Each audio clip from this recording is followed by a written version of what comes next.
बक्षीस वितरणाच्या कार्यक्रमासाठी गावातील सर्व मान्यवर इथे उपस्थित राहिले. सर्वप्रथम मी त्यांचं आभार मानतो.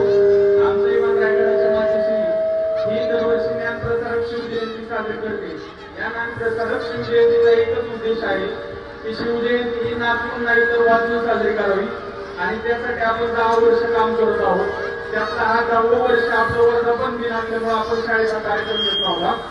या कार्यक्रमाच्या अंतर्गत आपण या स्पर्धेत डॉक्टरांना सांगताना आनंद होतोय किंवा सरपंच किंवा सगळे मान्यवर असतील यांना सांगताना आनंद होतोय की आपल्या शाळेतल्या 250 विद्यार्थ्यांनी याच्यात भाग घेतला आणि प्रतिष्ठाननी सहभागी होणाऱ्या प्रत्येक विद्यार्थ्यास एक शिवचरित्राचं पुस्तक आणि प्रमाणपत्र सप्रेम भेट दिलेलं आहे आणि प्रत्येक गटात जो विजेता झालेला आहे त्यांना एक शिवचरित्रावर जे कादंबरी स्वरूप सोडून जे अभ्यासात्मक पद्धतीने शिवराय मांडलेले आहेत किंवा संभाजी महाराजांचं चरित्र मांडलेलं आहे याचं पुस्तक दिलेलं आहे जेणेकरून याच विद्यार्थ्यांमध्ये पुढे होऊन गोगरगावच्या शाळेतील कोणतरी एक युवा व्याख्याता तयार होईल, कोणी इतिहासकार तयार होईल, हा या प्रतिष्ठानचा उद्देश आहे.